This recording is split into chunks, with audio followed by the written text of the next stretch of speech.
auspicio de Omni Hospital, Honramos la Vida, presentamos la entrevista del día. Y pues estoy con el doctor Carlos Gómez, cirujano bariátrico del Omni Hospital, y pues vamos a tratar la reganancia de peso después de la cirugía bariátrica. Mi querido doctor, ese es el pero que la gente le pone a la cirugía bariátrica, que se vuelven a engordar. Cuéntemelo usted todo. Bienvenido a Carga de Fuego 106.5. Muchas gracias por la invitación. Igual. Un gusto. Es un tema muy importante de la reganancia de peso, ya que es en un contexto global, es un problema que se viene presentando y cada vez más frecuente. Comenzamos hace muchos años a hacer la cirugía bariátrica aquí en el Omni. Comencé a manejar el programa de obesidad aproximadamente hace 9 años. Vengo haciendo cirugía. Y eran otros tiempos porque la mayoría de pacientes que ingresaban en esos momentos nunca nos pedían una nueva cirugía.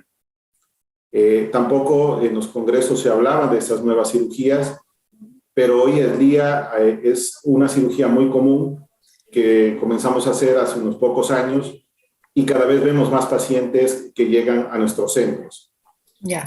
Hay muchas cosas que vienen alrededor de una cirugía de estas. Y no siempre la culpa es del paciente, ni la culpa es del cirujano.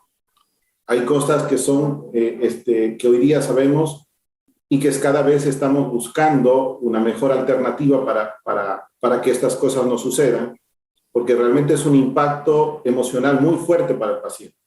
Son pacientes que al reganar peso se derrumban. Normalmente un paciente con una obesidad grande, su autoestima y no es de la mejor. Y peor cuando el paciente ya ha sido operado y viene con una reganancia a nuestro centro. Entonces, ya el trabajo multidisciplinar cada vez tiene que ser un poco más estricto y ver qué está sucediendo. Y es un nuevo aprender que tenemos ahora en la nueva cirugía, porque no solamente es saber que las libras que ganó, sino qué vamos a hacer. Ahora, ¿por qué se produce la reganancia de peso, doctor? ¿Hay varias variables importantes que hay que tomar en cuenta? Sí, hay varias. Un gran porcentaje es que no se escogió bien el procedimiento. Pensábamos que habían procedimientos que tenían mejores respuestas a largo plazo y no lo son. Entonces, normalmente había pacientes que por temor a una cirugía, como decirle un bypass gástrico, se hacían una manga cuando no eran candidatos para la manga gástrica. Entonces, son pacientes que ya traían un problema de un metabolismo lento, o una resistencia a la insulina, con una gran cantidad de libras por perder, y que hoy sabemos que esos pacientes ya no los hacemos con una manga gástrica. Tenemos un problema, tenemos muy claro de que la obesidad es una enfermedad, y esta enfermedad se nace de una adicción a los alimentos. Por lo tanto, se tiene que ir por mecanismos diferentes a solamente pensar que con una manga vamos a solucionar todo. Entonces, va desde escoger mal una cirugía, no haber educado bien al paciente. A veces el procedimiento no se lo hace correctamente. Hay procedimientos donde hay muchos pequeños detalles en la calibración de los procedimientos, los tamaños de los estómagos, los tamaños de las anastomosis. Entonces, eso es importante en el hecho de hacer un procedimiento que dure en el tiempo. Ok, tomando en cuenta que el bypass gástrico es mucho más invasivo, pero que sirve mucho más para personas con mayor cantidad de peso mórbido, ¿no? Estamos hablando de eso, y que la manga gástrica es menos invasiva, pero que realmente no da los suficientes frutos como para poder estar flaco toda la vida, o flaca. Así es. La manga gástrica es un procedimiento restrictivo, o sea, solo restringe la cantidad de alimento que que el paciente va a ingerir, y eso es una gran ayuda. Pero el bypass gástrico lo que nos ayuda hoy en día es que el 50% de lo que come el paciente no lo absorbe y lo elimina por las heces. Por eso es que es la mejor cirugía para los pacientes con diabetes o pacientes con hipertensión, porque este paciente que está acostumbrado a consumir carbohidratos y azúcares no cambia su conducta.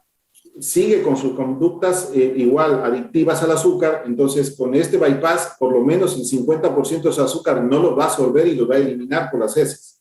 Entonces, eso es una gran ayuda que tiene el paciente al hacer un procedimiento como este. Claro, ok, hablemos de otra variable, de por qué hay la reganancia de peso. Esa es una, por escoger un mal procedimiento. La segunda, ¿por qué razón, doctor? Bueno, es en el momento ya de quirófano, el no calibrar bien un procedimiento. Existen bypasses y bypasses, ¿no? Tenemos colegas que hacen cirugía oncológica. Ellos, cuando hay un tumor, hacen un bypass, pero ellos no calibran el bypass, porque lo que ellos menos quieren es que les baje el paciente de peso. Entonces, cuando uno hace la unión del estómago con el intestino, utiliza calibradores y les va dando tamaños. Porque tú entenderás que si tenemos un estómago grande y dejamos un intestino que quede grande, va a pasar toda la comida y no va a haber saciedad. Entonces tenemos que hacer una restricción para que el paciente no tenga llenura y se llene con poca cantidad. Entonces los tamaños son muy importantes en los pacientes. Eso es algo fundamental. En el momento del procedimiento, hacer un procedimiento que esté bien calibrado. Muchas veces me ha tocado, hace poco tuve un paciente que se operó de un bypass gástrico y el paciente fracasó. Lo volvimos a operar, pero en esa reoperación, que se llama cirugía de revisión, nos dimos cuenta que el paciente tenía 11,7 metros de intestino. Entonces, eso nos da mucho hoy día de que para cuando hacemos un procedimiento, contar el intestino. Entonces, eso era algo que no se hacía antes. ¿Para qué? Doctor, cuéntame. Entonces, a ver, estamos hablando del intestino grueso y el intestino delgado. El intestino delgado. Normalmente tenemos de 6 a 7 metros. O sea, el primerito, el que se pega al estómago, ¿verdad? Exactamente. Hablemos para los mortales, doctor, para podernos entender. Okay. El intestino delgado es el que está más arriba. ¿Cuántos metros tiene? 6 a 7 metros aproximadamente. Ok, entre hombres y mujeres 6 a 7 metros. Exacto. Cuando nuestra gran raza mestiza tiene 6 a 7 metros. Ok, perfecto. ¿Y que los arios tienen más o menos? A veces se ve que los anglosajones tienen mucho más intestino delgado. Ah, no, son más largos, pues, ¿no? Yo me imagino que... Exactamente. Claro. Entonces, muchas veces, el paciente había tenido 11, 12, 13 metros. Entonces, el bypass quiere decir puente. Entonces, nosotros hacemos una cirugía donde puenteamos la comida y podemos hacer un puente a 2 metros, a 2,50 metros, según el peso que querramos perder. Ya. Si tenemos un paciente que queremos que pierda mucho peso, nos vamos por encima de un puente de 3 metros. Ah, ok. Pero claro, si queremos un paciente que no quiera perder tanto peso, porque su problema es la diabetes, por ejemplo, nuestro puente es más corto.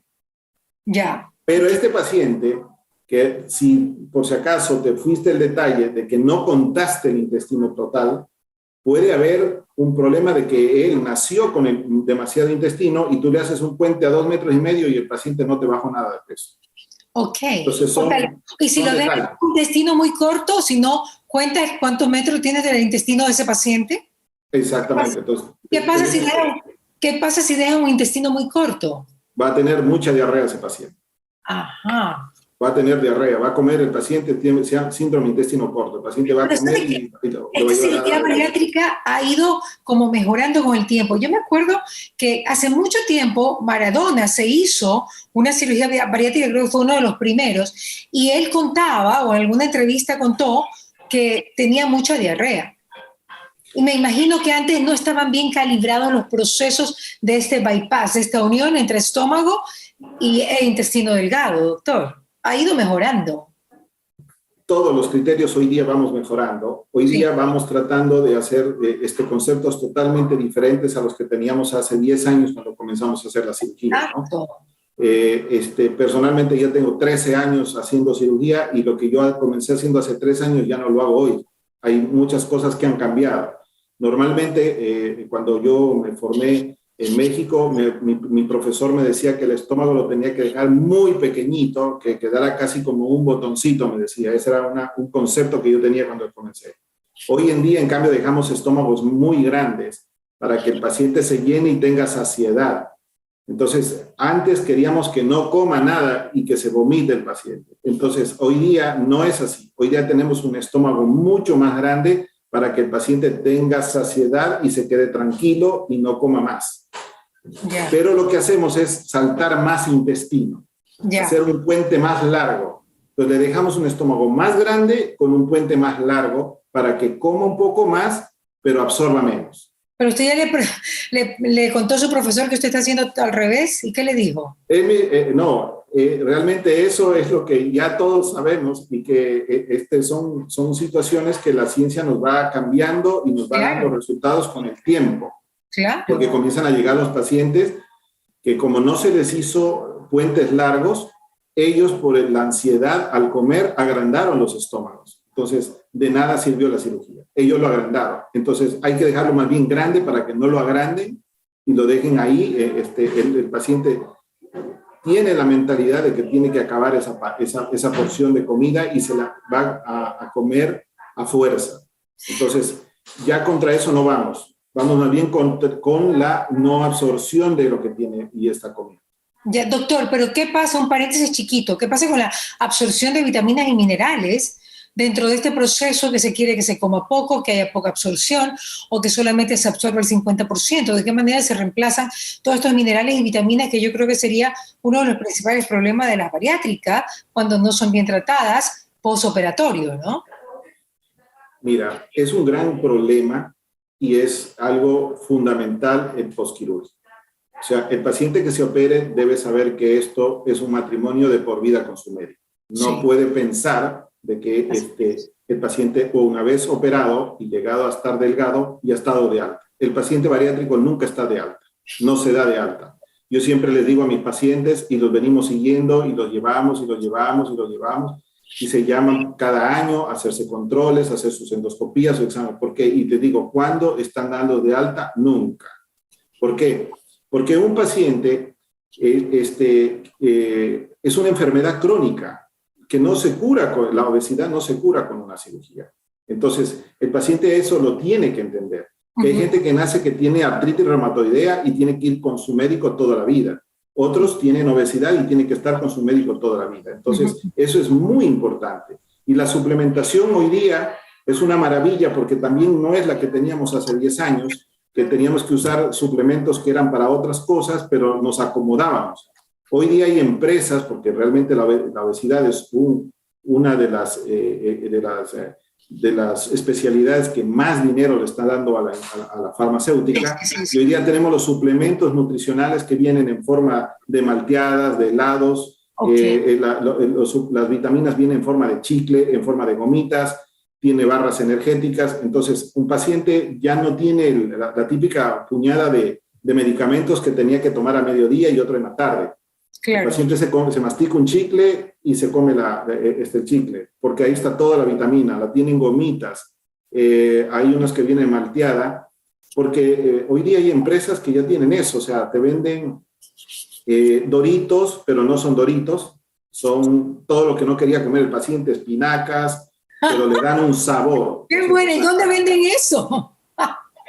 Lo tenemos nosotros ya prácticamente en la mayoría de los consultorios. Hay una empresa norteamericana que se dedicó a hacer esto. Entonces, hoy día el suplemento sabe a Oreo, hay a sabor a Nutella. Entonces, el paciente ya de una forma más amable lo consume. Ya no es tan difícil para el paciente la suplementación. Entonces, uno le dice muchas veces a la esposa mire, su esposo le puede hacer un helado y usted le puede tenerlo en la nevera, pero este helado lo va a nutrir y le va a dar saciedad, ¿no? Entonces, tienen viajes, pues ya vienen las sopas, ya vienen preparadas en sobre, solamente necesitas calentar el agua en una tetera y se hizo su consomé de pollo para que no sufra el paciente. Eso ahora, tenemos hoy día. Finaliza siendo una enfermedad, digamos que es un proceso costoso, doctor, ¿no? Sí, no.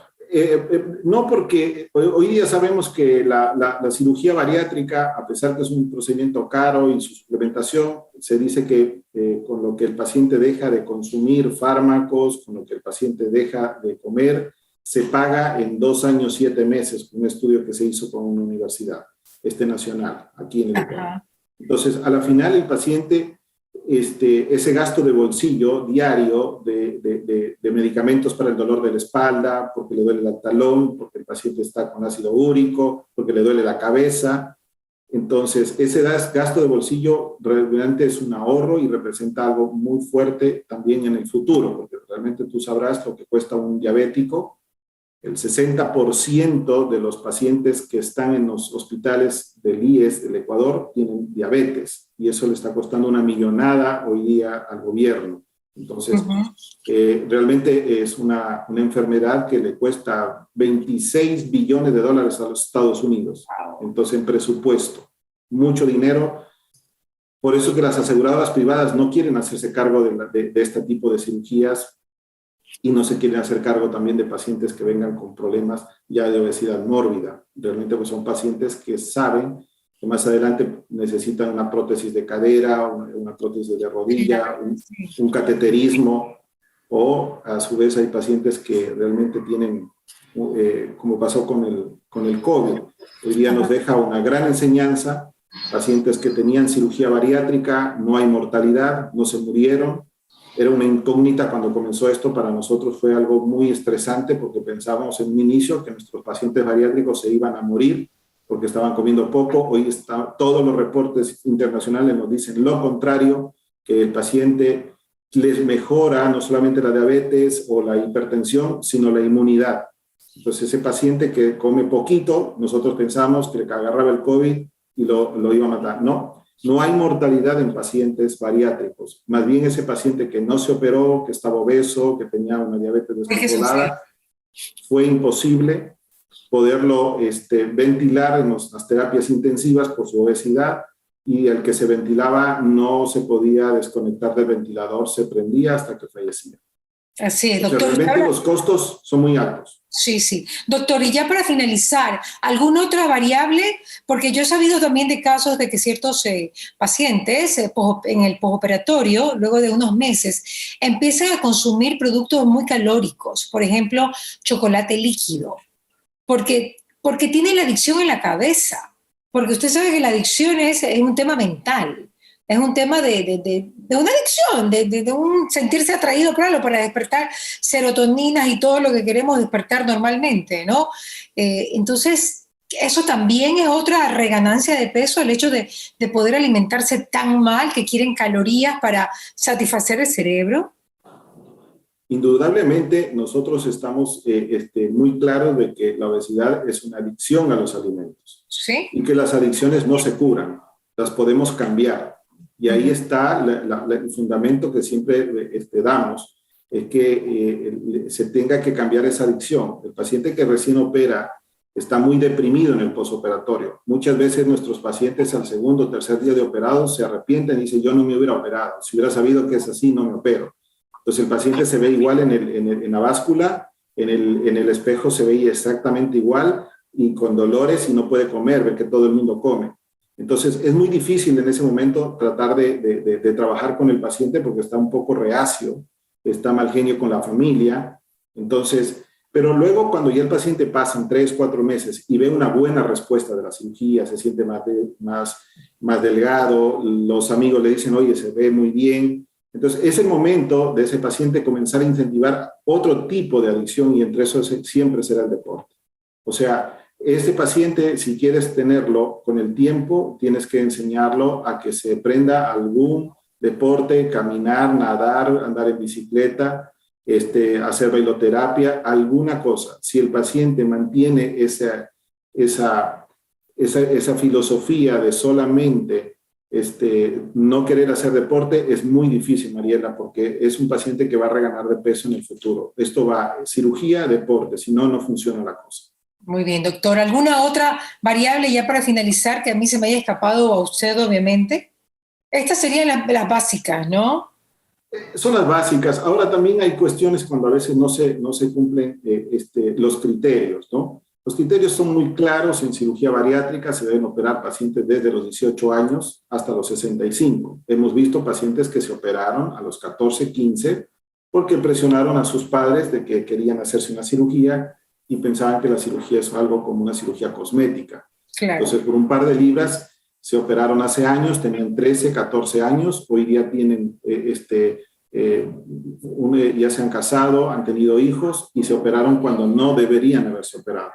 Entonces, operar un paciente menor de edad, no hay una madurez mental para afrontar un procedimiento como este. Entonces, es un error operar a una paciente que no tenga la mayoría de edad, porque si los adultos fracasan, no se digan los niños. Entonces, la cirugía bariátrica no, para mi concepto, no se debe hacer en niños, en personas que no cumplan la mayoría, porque psicológicamente no está maduro. Puede estar maduro su cuerpo, sí, que ya esté grande, que mida como tenga la estatura de la mamá o del papá, pero psicológicamente, primero, no van a apreciar la cirugía, no son personas que son fáciles de manejar.